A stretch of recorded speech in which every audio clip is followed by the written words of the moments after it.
Hello my fellow family foodie friends, it's Jackie, and today I'm sharing with you a perfect dish to pass for all your Christmas gatherings. It's easy, it's a crowd pleaser, and it certainly won't break the bank. This is part of an open collaboration hosted by Mandy of Mandy in the Making. Thank you so much, Mandy, for hosting this. I'm super excited to join in on the fun.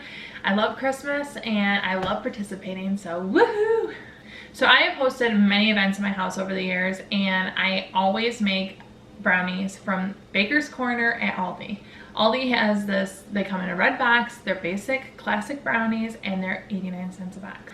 I serve them on a platter, and without a doubt, no matter where I take them or who comes to my house, when they eat these brownies, they ask me for the recipe. It's amazing, and I can't tell you how many people I've floored telling them that it's a box mix, and not only that it's a box mix, but it's the Aldi box mix. It's the Aldi, 85 cents a box. I always double the recipe, and I'm going to share that with you now.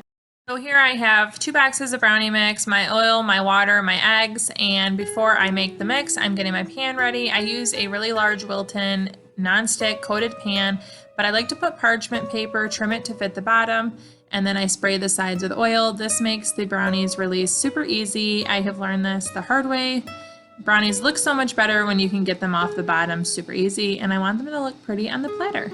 So now I'm just making the brownie mix according to directions. You can follow the back of the box, but it's water, oil, and egg. I beat it all together, and it will eventually be poured in the pan.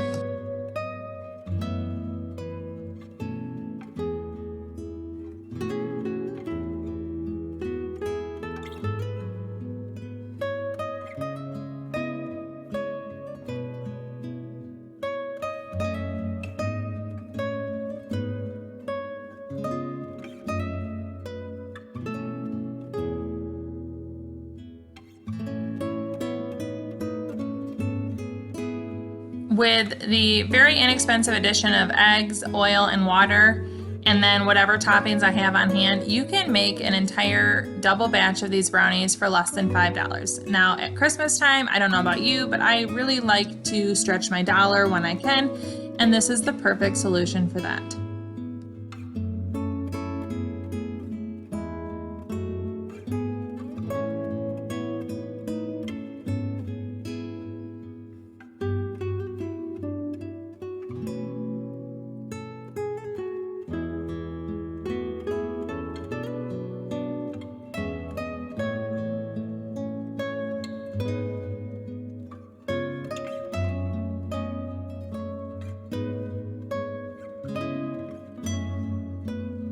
So up until this point, I had followed the directions as the back of the box notes, but now I am adding peanut butter chips on top.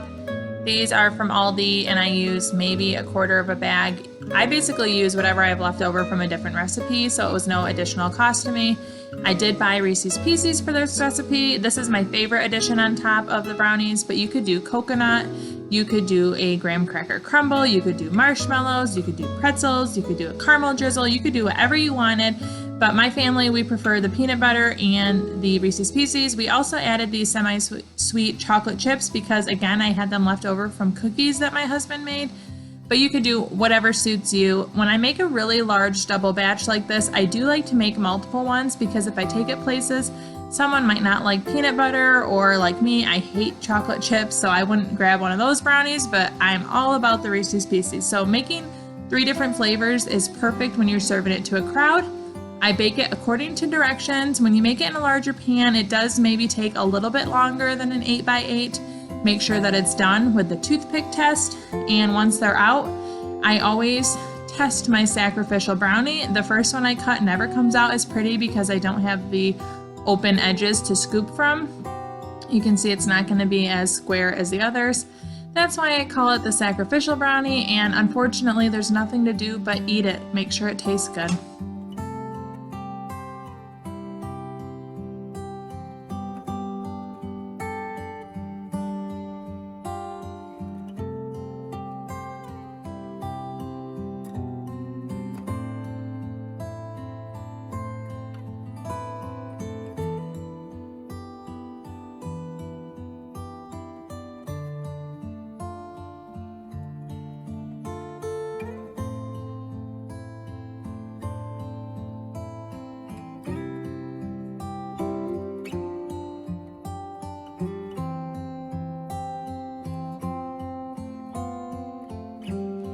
So to elevate these really inexpensive brownies, one thing that I like to do is to dust them with sugar.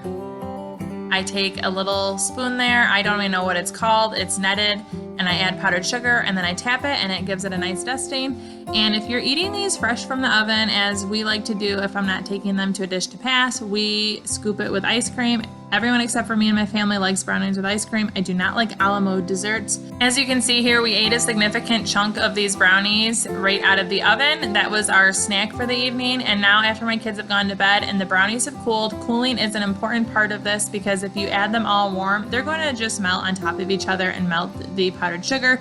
That doesn't really matter if you're eating them right away, but if you want to serve them, let them cool in the pan and then cut them. And each layer I make sure that I dust with the powdered sugar.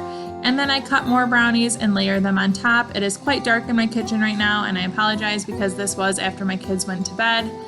But I just keep cutting and stacking them, and it makes a nice little beautiful brownie tower. I just mixed all of my flavors together because I knew we had no allergies and no preferences where we were going. If you had people that maybe had allergies, of course don't put the stuff in the same pan, but also you might want to serve them where coconut's on one side and peanut butter chips are on the other, but I just put all of mine together. So making sure that you cut nice brownies where they look put together, dusting them with the powdered sugar and adding the fun toppings on top elevates these really inexpensive brownies, which are delicious on their own, but it's fun to make them look pretty too. If these brownies sounded really good to you, make sure you check out my Instant Pot S'more brownies. They're amazing. I absolutely love them. And don't forget to check out the playlist. Thank you again so much, Mandy, for hosting. Check these out, guys. Chow down and ciao.